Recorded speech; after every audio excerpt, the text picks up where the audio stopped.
গল্পটার নাম হচ্ছে আল মুতাকাল্লিমাতু বিল কোরআন, মানে যে নারী সবসময় শুধু কোরআন দিয়ে কথা বলে। আব্দুল্লাহ ইবনে মুবারক অনেক বড় মুহাদ্দিস, হজ করে ফিরতেছেন, হঠাৎ দেখেন এক বৃদ্ধা মহিলা, বয়স্ক মহিলা চাদর গায়ে দিয়ে শুয়ে আছে। তো এটা অনেক বড় একটা কনভারসেশন, আমি কনভারসেশনটা আপনাদেরকে শোনাই। উনি কাছে গেলেন, যে সালাম দিলেন, আসসালামু আলাইকুম রাহমাতুল্লাহ। সালামের উত্তরে বৃদ্ধা মহিলা স্বাভাবিকভাবে উত্তর না দিয়ে একটা কোরআনের আয়াত তেলাওয়াত করলেন। তেলাওয়াত করলেন সালামুন কাওলাম মিনার রাব্বির রহিম, মানে দয়াময় প্রতিপালক আল্লাহর পক্ষ থেকে তোমার প্রতিও সালাম। এটা একটা কোরআনের আয়াত, কিন্তু এটা দিয়ে উত্তর হয়ে যায় সালামের। কি বলেন? আচ্ছা কেন? এবার আব্দুল্লাহ ইবনে মুবারক জিজ্ঞেস করলেন, মাযা তাসনাঈনা ফি হাযাল মাকান, এখানে কি করেন আপনি, কি করতেছেন একা একা? এই প্রশ্নের উত্তরেও ভদ্রমহিলা একটা কোরআনের আয়াত তেলাওয়াত করে দিলেন। উনি তেলাওয়াত করলেন, ওয়ামাই ইউদ্লিল ফালা হাদিয়া লাহ, মানে আল্লাহ যার পথ ভুলায় দেয় তার এই পথ এখন আর কেউ নেই, কেউ নেই। মানে বুঝাইতে চাইলেন আমি পথ হারাই ফেলছি। কি বুঝাইতে চাইলেন? পথ হারাই ফেলছে, মানে উনি এমন ভাবে কোরআনের আয়াত চুজ করে যাতে উত্তর হয়ে যায়। তো এবার উনি জিজ্ঞেস করলেন, আইনা তুরিদিন, তো পথ হারাই ফেলছেন তো বুঝলাম, আয়াত থেকে এটা বোঝা যায়, তো আপনি কোথায় যাচ্ছেন, ডেস্টিনেশন কোথায়? উনি আবার একটা আয়াত তেলাওয়াত করলেন, সুবহানাল্লাযী আসরা বিআবদিহি লাইলাম মিনাল মাসজিদিল হারামি ইলাল মাসজিদিল আকসা। রাসূল সাল্লাল্লাহু আলাইহি ওয়াসাল্লাম মেরাজের আগে যে ইসরা হয়েছিল, মসজিদুল হারাম থেকে মসজিদুল আকসায় রাসূল সাল্লাল্লাহু আলাইহি ওয়াসাল্লাম আল্লাহ নিয়েছিলেন, এটা তেলাওয়াত করলেন। তো বুঝাতে চাইলেন আমি আপনার মতো হজে আসছিলাম মসজিদুল হারামে, আর যাচ্ছি মসজিদুল আকসা, মানে ফিলিস্তিন আমার বাড়ি। মসজিদুল আকসা কোন দেশে? ফিলিস্তিনে। আয়াত এমন ভাবে উনি পিক করেন যাতে করে উত্তর হয়ে যায়। উনি বোঝাতে চাইলেন আমিও হজ করতে এসেছিলাম, যাচ্ছি কোথায়? ফিলিস্তিন, মসজিদুল আকসা যে দেশে আছে। তো উনিও বুঝে গেলেন যে তাহলে আপনি মসজিদুল আকসায় যাচ্ছেন। এবার জিজ্ঞেস করলেন, আনতুম মুনযু কাম ফি হাযাল মাকান, তো এখানে একা একা পড়ে আছেন কয়দিন? আবার কোরআনের আয়াত, সালাসা লায়ালিন সাবিয়া, টানা 3 দিন 3 রাত এখানে আছে, এটা কোরআনের আয়াত। আবার জিজ্ঞেস করলেন উনি, মা আরা মাআকি তাআমান তাকুলিন, তো একা যে পড়ে আছেন আবার 3 দিন, তো আপনি খাচ্ছেন কি, বেঁচে আছেন কিভাবে? ভদ্রমহিলা আবার একটা আয়াত তেলাওয়াত করলেন। তিনি পড়লেন, হুয়া ইউতঈমুনি ওয়া ইউসকিন, ইব্রাহিম আলাইহিস সালামের কথা, যে ওই আল্লাহ তাআলাই আমারে খাওয়ায়, আল্লাহই আমাকে পান করায়, আল্লাহ তাআলা ব্যবস্থা করেছেন আবার। এইবার উনি অবাক হচ্ছেন, আমি এত বড় মুহাদ্দিস আব্দুল্লাহ ইবনে মুবারক ইমাম বুখারীর উস্তাদ, আমি স্বাভাবিকভাবে কথা বলি আর যাই প্রশ্ন করি একটা আয়াত তেলাওয়াত করে দেয় আর ওটাতে উত্তর হয়ে যায়। কি মহিলার সন্ধান পেলাম? তো উনি বলতেছে, ফাবি আইয়ি শাইইন তাতাওয়াদ্দাইন, 3 দিন যে এখানে আছেন মরুভূমির বালুর মধ্যে, ওযু করেন কিভাবে? উনি আবার একটা আয়াত তেলাওয়াত করলেন, ফাইন লাম তাজিদু মাআন ফাতায়াম্মামু সাঈদান তাইয়্যিবা, আল্লাহ আয়াতে বলেছেন যদি তোমরা পানি না পাও পবিত্র মাটি দিয়ে তায়াম্মুম করে নিও। তো বুঝাতে চাইলেন পানি নাই তো কি হয়েছে, বালু তো চাই, তায়াম্মুম করে নাও। সরি, আল্লাহু আকবার। এবার উনি বললেন, ইন্না মাইয়া তাআমান আলা তাকুলিন, আমার ব্যাগে তো কিছু খাবার আছে, আপনি কিছু খাবেন? আবার কোরআনের আয়াত, সুম্মা আতিম্মুস সিয়ামা ইলাল লাইল, আল্লাহ এক আয়াতে বলেছেন তোমরা রোজা ফজর থেকে শুরু করে সন্ধ্যা পর্যন্ত পূর্ণ করো। তো বুঝালেন আমি রোজা রাখছি। কি বুঝালেন? রোজা রেখেছে। এবার উনি একটু মাসালা খাটাইতে চাইলেন, ভাবলেন যে বুড়ি তুমি আমার সাথে শুধু কোরআন দিয়ে উত্তর দিচ্ছ, দাঁড়াও তোমাকে আমি আটকাইতেছি। উনি মাসালা খাটাইলেন যে ফাকুলতু লাহা লাইসা হাদা শাহরু রমাদান, তো রোজা রাখছেন মানে এটা তো রমজান মাস না, হজ করে ফিরতেছি আমরা জিলহজ মাসের শেষের দিক, কিসের রোজা? ওই মহিলা আবার একটা আয়াত তেলাওয়াত করলেন যে ওমান তাতাওয়া খায়রান ফাইনাল্লাহা শাকিরুন আলিম, আমি রমজানের ফরজ রোজা তো রাখিনি, এখন আমি নফল রোজা রেখেছি। আয়াতের অর্থ হচ্ছে তোমরা নফল যা করো এগুলো প্রতিদান আল্লাহ তোমাদের বুঝিয়ে দেবে। রমজান না ঠিক আছে জিলহজ, কিন্তু আমি কি রোজা রেখেছি? নফল রোজা। এইবার উনি ধরছেন মাসালা, এবার বলতেছে উবি হালানা ইফতার ফিস সাফার, সফরে তো রোজা ভাঙা যায়, রোজা তো ভাঙা যায়, খান একটু। এবার উনি কোরআন থেকে আবার তেলাওয়াত করলেন, ওয়া আনতা সুমু খায়রুল লাকুম ইন কুনতুম তা'লামুন, আল্লাহ যে আয়াতে বলেছেন যে সফরের রোজা ভাঙা জায়েজ আছে, ওই আয়াতের শেষে আবার আল্লাহ বলছেন যদি রাখো সব বেশি পাও। কেউ অসুস্থ হলে রোজা ভাঙবে, সফরের রোজা ভাঙবে। এই আয়াতের শেষে হচ্ছে ওয়া আনতা সুমু খায়রুল লাকুম ইন কুনতুম তা'লামুন, তবে রোজা যদি রাখো এটা ভালো যদি তোমরা বুঝতে। এবার উনি আর যাবে কোথায়? দিশেহারা হয়ে এবার জিজ্ঞেসই করে ফেলছে, লিমাদা লা তুকাল্লিমিনি মিসলা মা উকাল্লিমুকি। আচ্ছা মা, এবার বলেন, আমি আপনার সাথে যেভাবে কথা বলি আপনি এইভাবে কথা বলেন না কেন? কিছু জিজ্ঞেস করলে কোরআনের আয়াত বলেন না কেন? আমি কথা বলতেছি, আপনি আমার সাথে এভাবে কথা বলেন। কিছু জিজ্ঞেস করলে কোরআনের আয়াত কেন? এইটার উত্তরে উনি আরেকটা কোরআনের আয়াত উনি পড়লেন, মা ইয়ালফিযু মিন কাওলিন ইল্লা লাদাইহি রাকীবুন আতীদ। আল্লাহ বলেছেন, তোমরা মুখ দিয়ে যাই বের করো এটা লিখে রাখার জন্য দুই কাঁধে রাকীব আতীদ আছে, তুলে রাখে। তার মানে আমি যে তোমার সাথে কথা বলতেছি প্রত্যেকটাই তো রেকর্ডেড হয়, রেজিস্টার্ড হয়। সো এমন কিছু বলি যেটাতে সওয়াব হয়, যেটাতে ভুল না হয়। আল্লাহু আকবার, সুবহানাল্লাহ। কি নারী ছিল, কেমন নারী তিনি ছিলেন, এই পুরো ঘটনাটা শুনবেন? হ্যাঁ, শেষ করবো ঘটনাটা। আচ্ছা, তো উনি অবাক হলেন যে কি মহিলা, এরকম মহিয়সী গরিয়সী নারীও পৃথিবীতে আছে। তো উনি বললেন, ঠিক আছে মা, আপনি যেহেতু পথ হারাই ফেলছেন, আমার ওটটাকে আমি নিয়ে আসি। ফাহাল্লাকা আন আহমিলুকি আলা নাফাতি হাদিহি ফাতুদরিকিল কাফেলা। আমার ওটটা নিয়ে আসি, ওটে বসেন, আমি আপনাকে এগিয়ে দিয়ে কাফেলাতে যুক্ত করে দেই। আপনি কি রাজি আমার ওটে বসবেন? আবার কোরআনের আয়াত, ওমা তাফআলু মিন খাইরিন ফাইন্নাল্লাহা বিহি আলিম। তোমরা যত ভালো কাজ করো আল্লাহ সেটা জানেন, মানে তোমার এই ভালো কাজ আল্লাহ জানেন, আল্লাহ এর প্রতিদান দিবেন। কলা ফানাফতু নাফাতি, আমি ওট বসালাম এবং বললাম ওঠেন। উনি যখন উঠতেছে আমি এভাবে তাকায় আছি। তা আমি যে তাকায় আছি, উনি একটা আয়াত তেলাওয়াত করলেন যে কুল্লিল মুমিনিনা ইয়াগুদ্দু মিন আবসারিহিম। এর অর্থ হচ্ছে, নবী হে, মুমিনদেরকে বলুন তারা যেন পরনারী থেকে তাকায় না থেকে চোখ যেন নিচে রাখে, তারা যেন চক্ষু অবনমিত করে। মানে বুঝাতে চাইলেন যে আমি তো বেগানা নারী, পরনারী, তা আমি ওটে উঠতেছি, আপনি তাকায়। সে হয়তো তাকায় আছে যে বৃদ্ধা মহিলা উঠতে যদি কষ্ট হয় পড়ে যায়। তো উনি যখন দেখতেছেন তাকায় আছে, উনি বলতেছে কুল্লিল মুমিনিনা ইয়াগুদ্দু মিন আবসারিহিম। নবী হে, বলুন বিশ্বাসীদের তারা যেন চোখ নিচের দিকে করে রাখে। তো উনি লজ্জা পেয়ে গেলেন। ফাকাদাতু বাসারি, আমি লজ্জায় চোখ নামালাম। এরপর আমি বললাম ইরকাবি ওয়াকাদ আকালতু নাকাতি, ওঠেন। আমি এবার ওটের রশি ধরে টানতে আরম্ভ করলেন। ভদ্রমহিলা উঠেই আবার কোরআনের আয়াত পড়লেন, যেটা আমরা গাড়িতে বা কোনো বাহনে উঠলে পড়ে। তিনি পড়তে আরম্ভ করলেন, সুবহানাল্লাযী সাখখারা লানা হাযা ওয়া মা কুন্না লাহু মুকরিনিন ওয়া ইন্না ইলা রাব্বিনা লামুনকালিবুন। প্রশংসা সে আল্লাহ, যে আল্লাহ এই বাহনকে আমাদের জন্য বশীভূত করে দিয়েছেন। তিনি বশীভূত না করলে আমরা তো এটাকে বশীভূত করতে পারতাম না। আপনারা যখন গাড়ি স্টার্ট দিবেন এই দোয়াটা পড়েন তো আপনারা? গাড়ি স্টার্ট দিলে, বিমানে উঠলে, ঘোড়ায় উঠলে, যে কোনো বাহনে উঠলে এটা পড়তে হয়, কোরআনের আয়াত। তো এই বললেন, আমি এবার উঠলাম, ওটের জিমাম ধরে টানতে লাগলাম না, আর একটু হই হই শব্দে ওট চালাতে লাগলাম যাতে করে তাড়াতাড়ি যাওয়া যায়। উনি কোরআনের আয়াত বললেন, ওয়াকসিদ ফি মাশিক ওয়াগদুদ মিন সাওতিক। কোরআনের আয়াত মানে তোমার চলার ক্ষেত্রে তুমি মধ্যম পন্থা অবলম্বন করো, আর গলার সাউন্ডটা একটু ছোট করো। এটা কিন্তু লোকমান হাকিম তার ছেলেকে বলেছিলেন যে বাবা, তুমি যখন হাঁটবে মধ্যম পন্থায় হাঁটবে, আর শাউট করবে না, নয়েজ করবে, কণ্ঠটাকে নিচু করবে। এই আয়াতটা উনি পড়ে দিলাম। মানে বুঝাতে চাইলেন আপনি হাজি মানুষ, ফস করে আসছেন, এইভাবে যাচ্ছেন কেন? আপনি স্লোলি যান। ফাজাআলতু আমশি রুয়াইদান ওয়া আতারান্নামু বিশ-শা'র। এরপর আমি আস্তে আস্তে যেতে লাগলাম আর কবিতা আবৃত্তি করতে লাগলাম। আরবদের অভ্যাস ছিল, তারা শত শত লাইন কবিতা মুখস্থ পারত। দিনকে দিন মরুভূমিতে চড়তো আর কবিতা পড়তে। তা আমি কবিতা গুনগুন করে কবিতা পড়তেছি আর যাচ্ছি। এই মহিলা পিছন থেকে আয়াত তেলাওয়াত করলেন আবার, ফাকরাউ মা তায়াসসারা মিনাল কোরআন। মানে কোরআনের যেখান দিয়ে সহজ লাগে ওইখান দিয়ে পড়েন। মানে বুঝাতে চাইলেন কবিতা বললে কি লাভ, আপনি কোরআন পড়েন। উনি আবার লজ্জা পেয়ে কোরআন পড়তে আরম্ভ করলেন। এবার যেতে যেতে যে কাফেলা থেকে উনি মিসিং, যে ক্যারাভ্যান থেকে মিসিং, ওই ক্যারাভ্যানের সাথে যুক্ত হলেন। এবার জিজ্ঞেস করলেন যে হাদিহিল কাফেলা মান লাকি ফিহা, এই তো আপনার কাফেলা, এখানে কে আছে আপনার, কেউ আছে? আবার কোরআনের আয়াত, আল মাল ওয়াল বানুনা জিনাতুল হায়াতিদ দুনিয়া, অর্থাৎ সম্পদ, সন্তান, এগুলো আল্লাহর দেয়া নেয়ামত।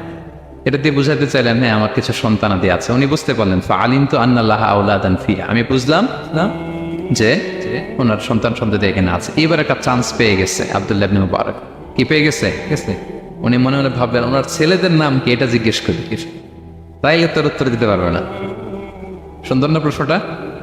এবার উনি বলতেছে, ফাকুলতু লাহা মা আসমাউ আওলাদি, মা এবার একটু বলেন তো আপনার ছেলেগুলার নাম কি? কি জিজ্ঞেস করলেন? এটা তো আর নান্টু বল্টু সন্টু তো আর কোরআনে পাওয়া যায় না। আমরা নাম রাখি কি? সল্টু বল্টু। সল্টু বল্টু কোরআনে আছে? নাই। তো উনি এবার চান্স নিলেন, এবার জিজ্ঞেস করি আপনার ছেলের নাম কি? এইবার আর উত্তর থাকবে না, অনেকক্ষণ আমার সাথে করছেন। তো জিজ্ঞেস করতেছে লাহা ওয়ামা আসমা ও আউলাদিক, আপনার ছেলেদের নাম কি একটু বলেন তো। এই প্রশ্নের উত্তরে উনি 3টা আয়াত তেলাওয়াত করতেন। এতক্ষণ তো একটা, এখন কয়টা? এখন 3 নম্বর গিয়ারে চালাইতেছে। উনি প্রথম আয়াত তেলাওয়াত করলেন ওয়াত্তাখাযাল্লাহু ইব্রাহিমা খলিলা, এরপরে বললেন ওয়াকাল্লামাল্লাহু মূসা তাকলিমা, সবশেষে বললেন ইয়া ইয়াহইয়া খুযিল কিতাবা বিকুওয়া। আল্লাহু আকবার। আমি ইব্রাহিমকে খলিল হিসেবে নিয়েছি, মুসাকে কালিমুল্লাহ বানিয়েছি, এবং ইয়াহিয়াকে বলেছি হে ইয়াহিয়া তুমি তাওরাত কিতাবকে শক্ত করে ধরো। তার মানে বোঝাতে চাইলেন আমার বড় ছেলের নাম ইব্রাহিম, পরের ছেলের নাম মুসা, ছোট ছেলের নাম ইয়াহিয়া। সুবহানাল্লাহ পড়বেন না? কি নারী ছিলেন। কোরআনের বাইরে যেন যাওয়া না লাগে, কোরআন থেকে ছেলেদের নাম চুজ করে রাখছেন। ছেলেদেরকে ডাকলে এই নামেই ডাকেন। এরপর ছেলেদেরকে ডাকলেন কোরআনের আয়াত পড়ে ফাবআসু আহাদাকুম বিওয়ারিকিকুম হাযিহি ইলাল মাদিনাতি ফালইয়ানজুর আইয়ুহা আসকা তুআমান ফালইয়াতিকুম বিরিজকিম মিন। এটা সূরা কাহফের একটা আয়াত। গুহাবাসী 7 জন যুবক যখন ঘুমিয়ে পড়েছিল, 309 বছর পরে যখন জেগেছিল, একজনকে টাকা দিয়ে বলেছিল যাও তুমি কিছু খাবার নিয়ে আসো। এই আয়াত বুঝাইয়া তিনি ছেলেদের বুঝাইলেন যে মেহমান আসছে, কিছু নিয়ে আসো খাবার, ওনারা খাওয়াইতে হবে। উনি অনেক হেল্প করছে আমাকে। তো ছেলেরা খাবার নিয়ে আসলো। খাবার দেওয়ার পরে মহিলা আবার কোরআনের আয়াত কুলু ওয়াশরাবু হানিআম বিমা আসলাফতুম ফিল আইয়ামিল খালিয়া। এটা আসলে আল্লাহ তাআলা জান্নাতীদেরকে বলবেন। আমরা যখন জান্নাতে ঢুকবো আল্লাহ বলবে কুলু ওয়াশরাবু হানিআম বিমা আসলাফতুম ফিল আইয়ামিল খালিয়া। এই দুনিয়াতে এত জুলুম নির্যাতনের শিকার হয়েছে, এত নেক কাজ করেছো, প্রতিদান হিসেবে আজকে জান্নাতের এই নাজ নেয়ামত ভোগ করো। বৃদ্ধ মহিলা এই আয়াতটা বললেন, তার মানে মরুভূমিতে অনেক কষ্ট করেছেন আপনি আমার জন্য, এখন আপনি আমার পক্ষ থেকে এই হসপিটালিটি, রিসেপশন, এই আপ্যায়ন গ্রহণ করুন। এবার উনি বলতে আরম্ভ করলেন, ছেলেদেরকে বললেন কুলতু আল আনা তুআমাকুম আলাইয়া হারাম। এই ছেলেরা এই খাবার আমার জন্য হারাম, হাত্তা তুখবিরুনি বিআমরিহা, যতক্ষণ না এই মহিলাকে, এর হিস্ট্রি যতক্ষণ না আমার না বলো। আগে বল এই ভদ্র মহিলা কে, কি তার ঘটনা। যতই দেখছি অবাক হচ্ছি, যতই শুনছি অবাক হচ্ছি। কে সে? যাই বলি শুধু কোরআন দিয়ে বলে, ঘটনাটা কি? এবার ছেলেরা বলল ফাকলু হাযিহি উম্মুনা, ইনি আমাদের মা। লাহা আরবাউনা সানা, ওনার বয়স 40 বছর। লাম তাতাকাল্লাম ইল্লা বিল কুরআন, জীবনে কোনোদিন কোরআন ছাড়া মুখ দিয়ে অন্য কোনো কথা বলে নাই। মাখাফাতান তাজিল্লা ফায়াসখাতা আলাইহির রহমান, এই ভয়ে যে কোন কথায় আল্লাহ আবার নারাজ হয়ে যায়, আমার কোন কথায় আবার কোন ভুল হয়ে যায়, আমার কোন কথায় আবার রহমান আমার উপর নারাজ হয়ে যায়। এজন্য আমরা আমাদের জন্মের পরে জীবনে আমার মাকে কোরআন ছাড়া কোনো কথা বলতে শুনিনি। অবাক হলেন আব্দুল্লাহ ইবনে মুবারক, ইমাম বুখারীর উস্তাদ। উনি খাবার হাতে নিয়ে এবার বললেন যে উনি তো অনেক আয়াত বললো, এবার আমি একটা আয়াত পড়ি। খাবারটা নিয়ে উনি পড়তে আরম্ভ করলেন। ফাকুলতু, উনি বললেন, আমি বললাম যালিকা ফাদলুল্লাহি ইউতিহি মাইয়াশা, এটা আল্লাহর বিশেষ অনুগ্রহ, ফজল। এটা আল্লাহ সবাইরে দেয়, যাকে চায় তাকে দেয়। সুবহানাল্লাহ পড়ে।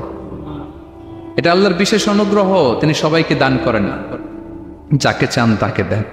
তোমাদের মা অনেক মহিয়সী গরিয়সী একজন মাতা তোমরা পেয়েছে। আল্লাহ তাআলা বলছেন ইন্না নাহনু নাযালনা যিকরা ওয়া ইন্না লাহু লাহাফিযুন, নিশ্চয় আমি এই জিকিরকে মানে কোরআনকে নাজিল করেছি, আমি এই কোরআনকে সংরক্ষণ করব। তাহলে কোরআনের একটা নাম পেলাম আল কিতাব, একটা নাম পেলাম আল ফুরকান, একটা নাম পেলাম কি জিকির। এরকম অনেকগুলো নাম কোরআনের আছে। শুনেছি শুধু আমি সূরাতুল হাশরের 21 নম্বর আয়াত তেলাওয়াত করেছি। এখানে আল্লাহ তাআলা ইরশাদ করছেন যে এই কোরআনকে যদি আমি পাহাড়ের উপর নাজিল করতাম, লাউ আনজালনা হাযাল কুরআনা আলা জাবালিন লারাআইতাহু খাশিআন মুতাসাদ্দিআন মিন খাশিয়াতিল্লাহ। নবী হে, কোরআনকে যদি আমি পাহাড়ের উপর নাজিল করতাম, আপনি দেখতেন আল্লাহর ভয়ে এই পাহাড় ভেঙে চুরে খান হয়ে যেত। এটা এত গরু ভার একটা বাণী কোরআন আল কারীম। পাহাড় ভেঙে যেত। পাহাড় কি চারটেখানে কথা? সুবিশাল পাহাড় আল্লাহ তাআলা পৃথিবীতে সৃষ্টি করে রেখেছেন। আপনারা আলাস্কা পর্বতমালার নাম শুনেছেন? Alaska range, located in USA. যুক্তরাষ্ট্রে একটা মাউন্টেন রেঞ্জ আছে, এটা 600 মাইল লম্বা। কয়শো মাইল? পুরোটাই পাহাড়। এটার নাম হচ্ছে আলাস্কা মাউন্টেন রেঞ্জ। ইউরোপে একটা মাউন্টেন রেঞ্জ আছে, এটার নাম হচ্ছে আল্পস মাউন্টেন রেঞ্জ। এটা 750 মাইল লম্বা। নেপালে একটা পাহাড় আছে, এটার নাম মাউন্ট এভারেস্ট। এটা 8829 মিটার উঁচু। আল্লাহ বলেন এই বিশাল বিশাল পাহাড় আরব বিশ্বে অনেক বড় পাহাড় আছে, তুর পাহাড়ের চূড়ায় আমি উঠেছিলাম, আরব বিশ্বের সবচেয়ে বড় পাহাড়, মাউন্টেন রেঞ্জ। আল্লাহ বলেন, এই কোরআনকে যদি আমি তোমাদের উপর নাজিল না করে পাহাড়ের উপর নাজিল করতাম, আলাস্কার উপর নাজিল করতাম, আলপস পর্বতমালায় নাজিল করতাম, তুর পাহাড়ে যদি নাজিল করতাম, মাউন্ট এভারেস্টের উপর যদি নাজিল করতাম, তাহলে নবী হ্যাঁ আপনি দেখতেন আল্লাহর ভয়ে এই পাহাড়গুলো ভেঙে চূর্ণ বিচূর্ণ হয়ে যেত। কিন্তু সেই কোরআন আল্লাহ কাদের উপর নাজিল করেছেন? আমাদের উপর। সো হিউজ রেসপন্সিবিলিটি, অনেক বড় দায়িত্ব।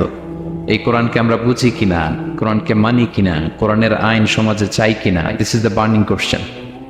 নিজেকে নিজে প্রশ্ন করুন যে কোরআনের যে হকগুলো আছে আমরা আদায় করছি কিনা। এটা যেন তেন কোনো বাণী নয়, এটা আল্লাহ তাআলার পাঠানো বাণী, অনেক ভারী, অনেক ওজনওয়ালা বাণী। আল্লাহ তাআলা বলছেন, ইন্না সানুলকি আলাইকা কওলান সাকিলা, নবী হে আপনার কাছে আমি অনেক ভারী, হেভি ওয়েট ওয়ার্ড নাজিল করব। এটা অনেক ওজনের, এটা সিম্পল কোনো বিষয় নয়। এই কোরআন যখন রাসূল সাল্লাল্লাহু আলাইহি ওয়াসাল্লামের উপর নাজিল হতো, প্রচন্ড শীতের রাতে বিষ্ণু সাল্লাল্লাহু আলাইহি ওয়াসাল্লাম ঘামতেন। আম্মা জান আয়েশা বলেন, আমরা কম্বল মুড়ি দিয়েও থাকতে পারি না, এত শীত, কিন্তু বিশ্বনবী ঘেমে ঘর্মাক্ত হয়ে একাকার। ওটের উপর বসে থাকা অবস্থা যখন কোরআন নাজিল হতো, ওটগুলো মরুভূমির মধ্যে বসে পড়তো ডিরেক্টলি। কাফেলা চলছে, সাইয়েদনা জিবরাইল এসে কোরআন নাজিল করেছেন, কোরআনের ভারে ধপাস করে উট বসে যেত। যায়েদ ইবনে সাবিত রাদিয়াল্লাহু তাআলা আনহু কাতিবুল ওয়াহী, রাসূল সাল্লাল্লাহু আলাইহি ওয়াসাল্লামের সাহাবী। রাসূল সাল্লাল্লাহু আলাইহি ওয়াসাল্লাম একবার যায়েদ রাদিয়াল্লাহু তাআলা আনহুর পায়ের মধ্যে মাথা রেখে শুয়েছিলেন, দীর্ঘক্ষণ শুয়ে থাকলেন। যায়েদ রাদিয়াল্লাহু তাআলা আনহু বলছেন, আমার কোনো কষ্টই হচ্ছে না। হঠাৎ করে কোরআন নাজিল হতে লাগলো। কি নাজিল হতে লাগলো? কোরআন। যায়েদ রাদিয়াল্লাহু তাআলা আনহু বলেন, দীর্ঘক্ষণ রাসূল সাল্লাল্লাহু আলাইহি ওয়াসাল্লাম আমার পায়ের উপর মাথা রেখে শুয়ে আছেন, কিন্তু আমি টেরই পাচ্ছি না। কিন্তু যখন কোরআন নাজিল হতে লাগলো, মনে হলো যে আমার পাটা ভেঙে খান হয়ে যাবে। রাসূল সাল্লাল্লাহু আলাইহি ওয়াসাল্লামের মাথার ওজন এত বেড়ে গেল, আমি আর রাসূল সাল্লাল্লাহু আলাইহি ওয়াসাল্লামকে রাখতেই পারছি না আমার পায়ের উপর।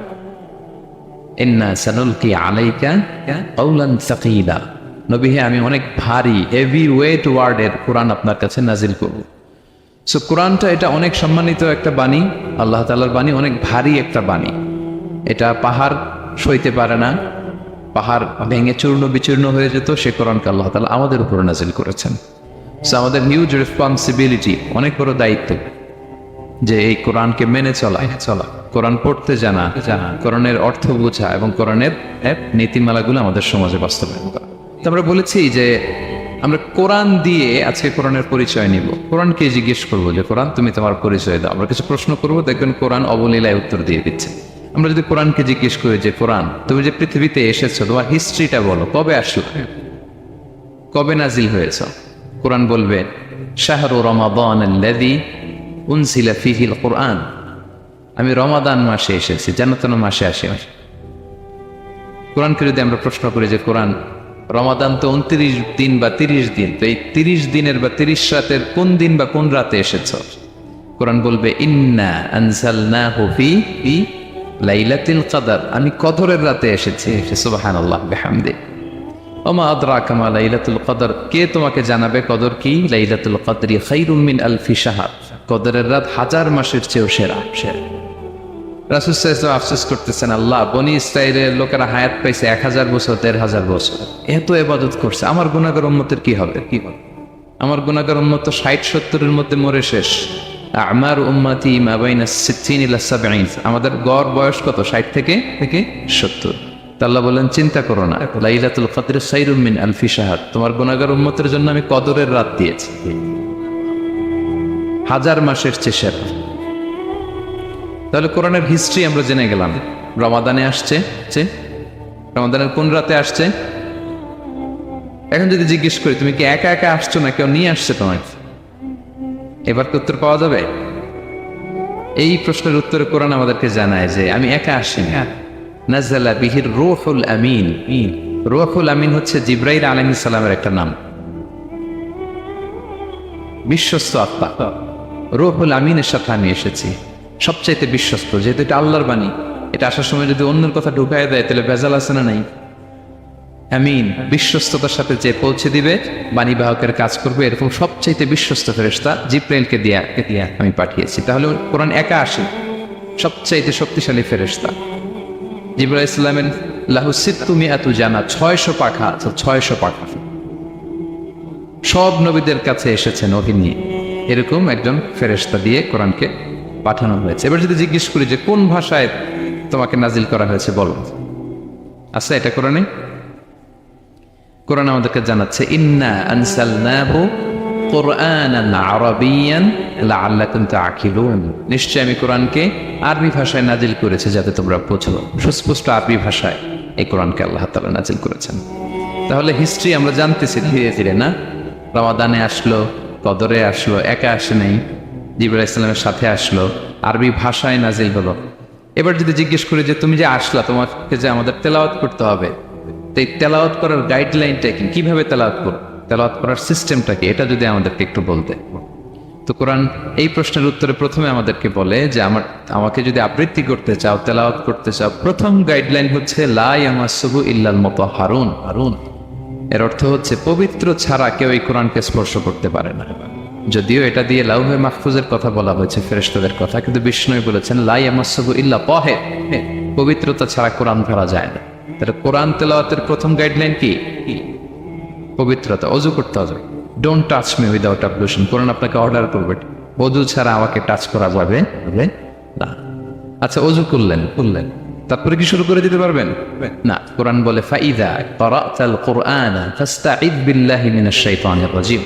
কোরআন পড়ার আগে তোমার যে সুস্পষ্ট দুশমন ওই শয়তানের ব্যাপারে আল্লাহর কাছে পানাহ চেয়ে নাও, মানে পড়ো আউযু বিল্লাহি মিনাশ শাইতানির রাজিম বিসমিল্লাহির রহমানির রহিম।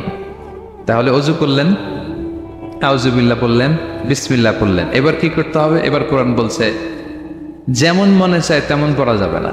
তুমি গানের সুরে, ব্যান্ডের সুরে, হিপ হপ সুরে কোরআন পড়বা, এটা আল্লাহ কবুল করবে না। কোরআন বলছে ওয়ারাত্তিলিল কুরআনা তারতিলা, তারতিলের সাথে কোরআন পড়তে হবে, ধীর স্থির ভাবে কোরআন পড়তে হবে। তারতিল, আপনারা যারা কোরআন পড়বেন তারতিলের সাথে পড়বেন। What is তারতিল? আনাস রাদিয়াল্লাহু তাআলা আনহুকে জিজ্ঞেস করা হয়েছিল তারতিল কি, নবী কিভাবে তেলাওয়াত করতেন। তিনি বলেছিলেন ইয়ামুদ্দু বিহা সাওতাহু মাদ্দান, বিষ্ণু ইসলাম প্রতিটি আয়াত টেনে টেনে পড়তেন। কিভাবে? টেনে টেনে পড়তেন।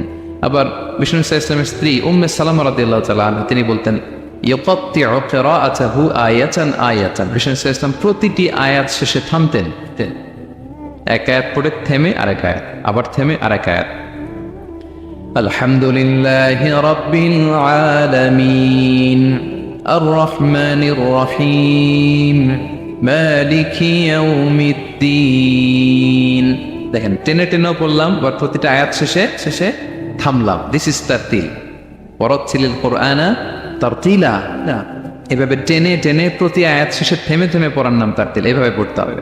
তো পড়ার গাইডলাইন কি বললাম? প্রথমে কি করতে হবে? ওযু করতে হবে, পবিত্রতা। এরপরে আউযু বিল্লাহ, বিসমিল্লাহ পড়তে হবে। এরপরে কিভাবে পড়তে হবে? তারতিলের সাথে। কথা কি বুঝতে পারতেছেন সবাই? বিরক্ত হচ্ছেন না তো আপনারা? আচ্ছা, মুভিং অন।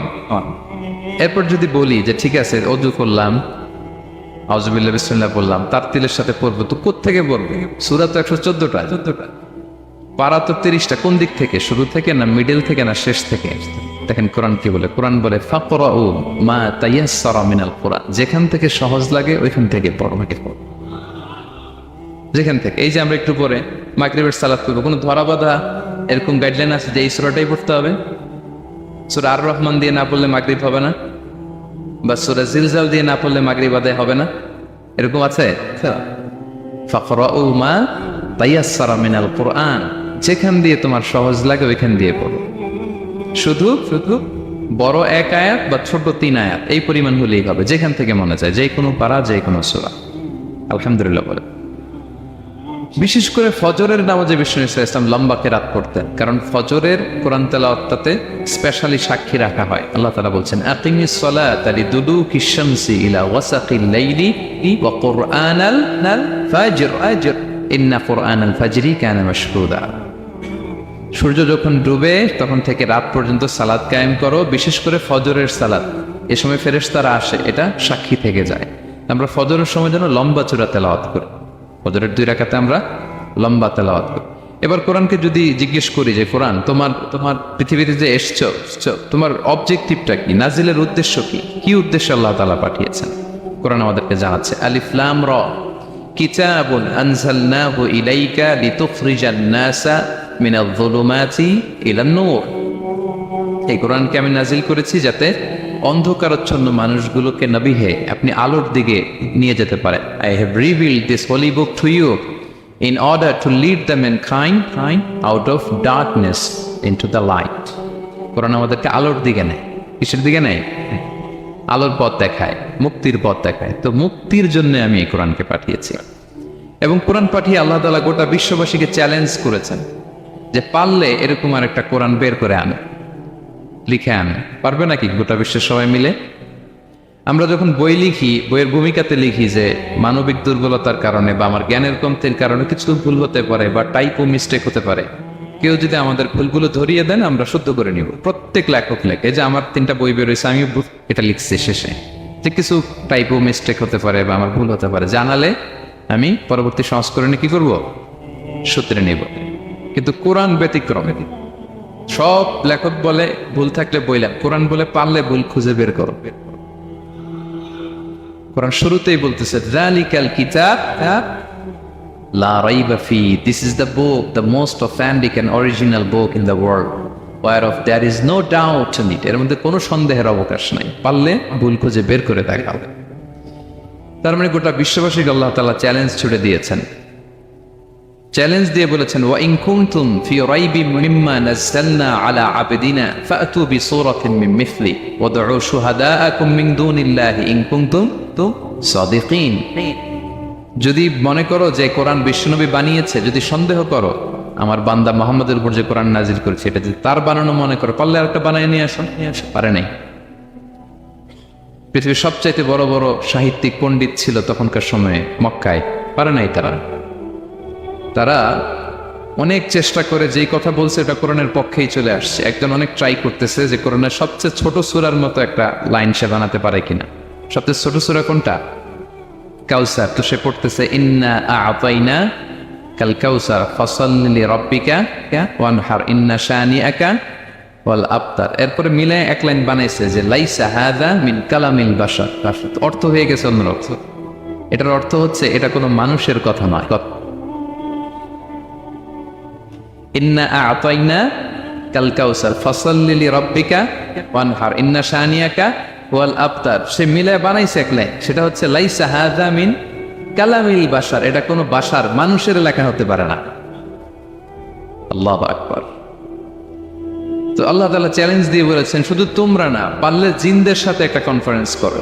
কুল লা ইন ইজতামাআতিল ইনসু ওয়াল জিন্নু আলা আইয়াতু বিমিসলি হাযাল কুরআন লা ইয়াতুনা বিমিসলিহি ওয়ালাউ কানা বা'দুকুম লিবা'দিন যাহিরা।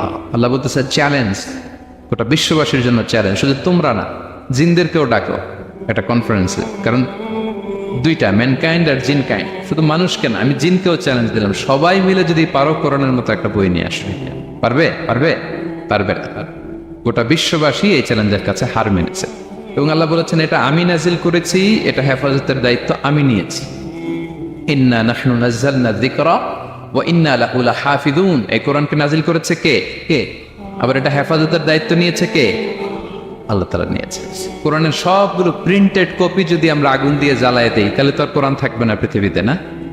হ্যাঁ, আমরা আমাদের তাকরিম সালেহ আহমদ তাকরিমের মতো 10 জন ওয়ার্ল্ড ক্লাসের হাফেজদের বসাইলেই উইদিন 3 days আমি আরেকটা কপি বানিয়ে ফেলতে পারবো। কি বলেন, পারা যাবে না? গোটা বিশ্বে আমাদের যে হাফাজ, এদের মধ্যে ওয়ার্ল্ড ক্লাস যে হাফেজ, এরকম 10 জন লাগবে শুধু। আবার গিভ মি জাস্ট 3 days, আমরা আরেকটা কোরআন বের করে ফেলতে পারবো। কারণ আমরা শুধু কোরআন লিখে রাখি না, এই সিনার ভিতরে খোদাই করে রাখি, ঠিক কিনা? এবং হাফেজে কোরআনের সংখ্যা পৃথিবীতে বাড়ছে। পৃথিবীতে কোন দেশে সবচেয়ে বেশি হাফেজ জানেন আপনারা? না, বাংলাদেশে না। ইজিপ্ট র্যাঙ্কিং এ আছে, কিন্তু সবচেয়ে বেশি হাফেজ হচ্ছে লিবিয়াতে। লিবিয়াতে প্রত্যেক 3 জনে একজন হাফেজ। মোট জনসংখ্যা 70 লাখ, হাফেজ আছে 23 লাখ। র্যাঙ্কিং এর সেকেন্ড হচ্ছে আল মাগরিব, আরবিতে বলে মাগরিব মানে মরক্কো।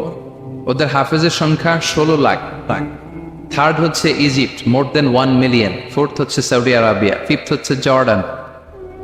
কোটি কোটি হাফেজ আছে আমাদের গোটা বিশ্বে। আমাদের সবগুলো কোরআনের প্রিন্টেড কপি জ্বালিয়ে দিল, কোরআন আবার নিয়ে আসতে আমাদের কয়েকদিনের ব্যাপার। আলহামদুলিল্লাহ বলবেন না?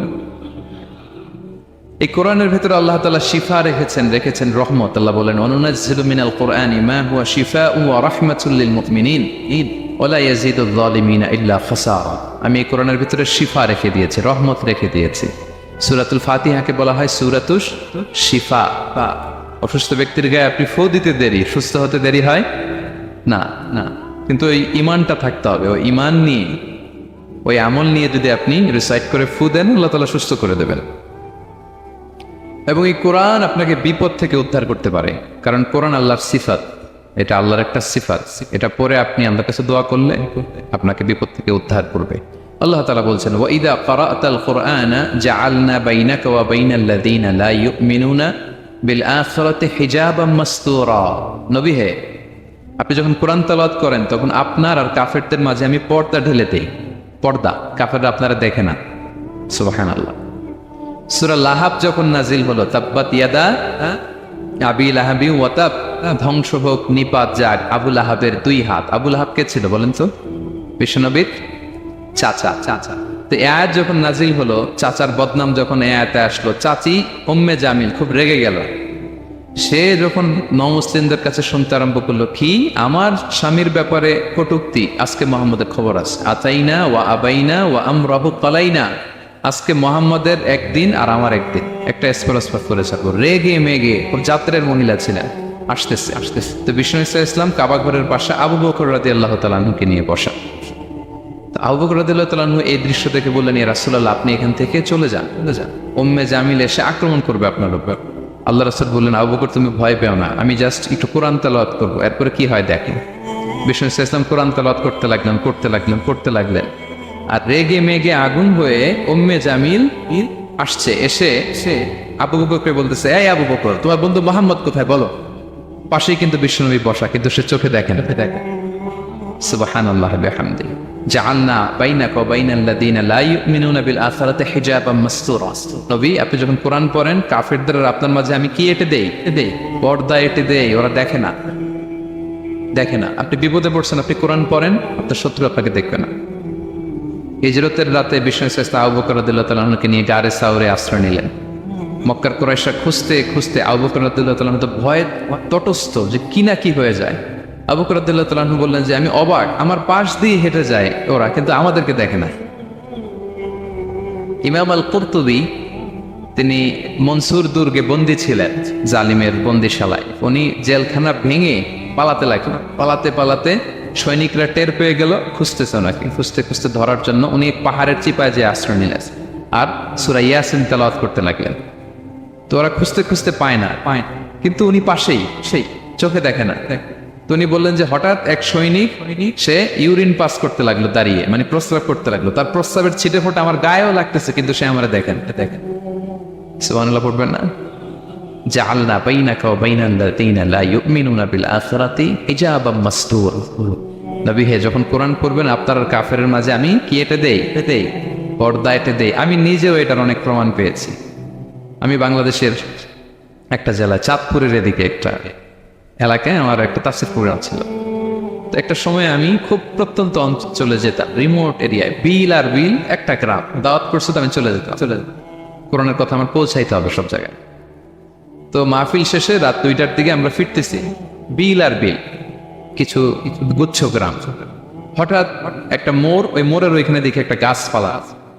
এটার মানে হচ্ছে আশেপাশে ডাকাত আছে। ওখানে ডাকাতি এরকম হয় আর কি, বিল এরিয়াতে গাছ ফেলে রাখেন। তো গাছ থাকলে তো আর কোনো সিএনজি, প্রাইভেট কার কিছুই যাবে না। তাই বুঝতে পারলাম যে এটা তো ডাকাতের কাজ। আমি সূরা ইয়াসিন তেলাওয়াত শুরু করে দিলাম। বিপদে বললে সূরা ইয়াসিনের প্রথম 9 আয়াত, এই 9 আয়াত পড়বেন। পড়তে আরম্ভ করলাম, ড্রাইভারকে বললাম একটু করে পেজ। তো টর্চ মারতেছে বিল থেকে, মানে ওরা তো ওখানে পেতে আছে। আমি পড়তেছি, কিছুক্ষণ পরে ডাকাত নিজে এসে গাছ সরাই দিয়ে বলতেছে যান। মানে ও কি করবে ও নিজেও বুঝতেছে। ও যে কি করবে, ও কি করতে হবে, ওইটা মানে বুদ্ধিজ্ঞান সে হারাই ফেলেছে। সে শুধু গাছটা সরালাম, বলতেছে যান। এই চলে গেলাম। এটা আমার নিজের প্রমাণ, হয়তো কোথাও বলি নাই, আজকে প্রসঙ্গক্রমে বলা হয়ে গেল। তো এরকম বিপদে পড়লে সূরা ইয়াসিনের প্রথম কয়াত পড়বেন আপনারা, জাআলনা বাইনাকা ওয়া বাইনাল্লাযীনা লা ইউমিনুনা বিল আখিরাতি হিজাবাম মাসতুরা। আপনার আর আপনার শত্রুদের মাঝে কি হয়ে যাবে? পর্দা পড়ে যাবে, দেখবেই না আপনাকে। অনেক চেষ্টা করেছিল মক্কায় কুরাইশরা রাসূল সাল্লাল্লাহু আলাইহি ওয়াসাল্লামের এই কোরআনে বাধা দিতে, যাতে এই কোরআনের কথা শুনতে না পারে। কারণ যারাই বিশ্বনবীর কণ্ঠের তেলাওয়াত শুনতো এরাই মুগ্ধ হয়ে কালিমা পড়ে মুসলমান হয়ে যেত। তারা ডিস্টার্ব করতো কোরআনের মাহফিলে। وقال الذين كفروا لا تسمعوا لهذا القرآن والغوا فيه لعلكم تغلبون। তারা বলতো যে মুহাম্মদের কণ্ঠের কোরআন তোমরা শুনবে না, বরং ডিস্টার্ব করবে। কি করবে? তো আবু জাহেল যখন ঘোষণা দিল তখন বিশ্বনবী তেলাওয়াত করলে ওরা শীষ দিত, হুইসেল বাজাতো, মোকাআও ওয়া তাসদিয়া, হুইসেল বাজাতো আর হাততালি দিত এরকম। তো হাততালি দিয়ে যাতে বিশ্বনবীর সাউন্ডটা অন্যরা না শুনে, বিশ্বনবীর চারদিকে ঘিরে হুইসেল মারতো আর হাততালি দিত, ডিস্টার্ব করতো যাতে না শুনে। কিন্তু এই কোরআনের বাণীটা কার? এই বাণী কি হুইসেল দিয়ে আটকানো যায়? হাততালি দিয়ে, র‍্যাপ দিয়ে, পুলিশ দিয়ে, কোনো বাধা দিয়ে আটকানো যাবে? যাবে না। পৃথিবীর কোনো শক্তি দিয়ে এটাকে আটকানো যায় না, এটা তো আল্লাহর বাণী। তো বিষ্ণু ইসলাম কোরআনের কথা যখন শোনাতেন, বিষ্ণুনবীর কণ্ঠের তেলাওয়াত শুনেই অনেকে কালিমা পড়ে মুসলমান হয়ে যেত। তা আবু জাহেল কোনো দিশা না পেয়ে পরে মক্কার যে পার্লামেন্ট দারুন নদওয়াতে বিল উত্থাপন করলো যে আজকে থেকে মুহাম্মদের কণ্ঠের তেলাওয়াত কেউ শুনতে পারবে না, কেউ শুনতে পারবে না। তো মজার ব্যাপার হচ্ছে সবাইকে না করে লুকায় লুকায় সে নিজেই শুনতে যায়। কারণ সে তো আরব হওয়ার ফলে কোরআনের যে ভাষা শৈলী, যে প্রাঞ্জল বাক্য বিন্যাস, শব্দের বুনন, এটা শুনে সে অবাক হয়ে যায় যে এত সুন্দর বাক্য বিন্যাস কিভাবে হতে পারে। তো সবাইকে দিনের বেলা নিষেধ করে রাত্রিবেলা বিষ্ণু ইসলাম রিভাইজ করতেন, লুকায় লুকায় ওনার ঘরের পিছনে যেয়ে শুনতো। শুধু সেই না, তার ডান হাত বা হাত ওয়ালিদ ইবনে মুগীরা, উতবা ইবনে শাইবা, উতবা ইবনে মুগীরা, শাইবা ইবনে মুগীরা, ওয়ালিদ ইবনে মুগীরা, এরা সবাই কি করতো? লুকিয়ে লুকিয়ে কোরআন শুনতো। পরে বিশ্বনবী যখন ঘুমের প্রস্তুতি নিতেন সব ফিরে আসতো, ফিরে আসার সময় সবার দেখা হয়ে যেত। তারা লজ্জিত হতো, সবাই বলতো আবু জাহেল ঘটনা কি? দিনের বেলা তুমি শুনতে নিষেধ করো, রাতে তো তুমিই চলে আসো। তো সে বললো আজকে কঠিন দারুন নাদওয়ার পার্লামেন্টে বিল পাস করবো, যে এমনটা করবে এই শাস্তি মাথার চুল কামিয়ে মক্কার বাজারে ঘুরানো হবে।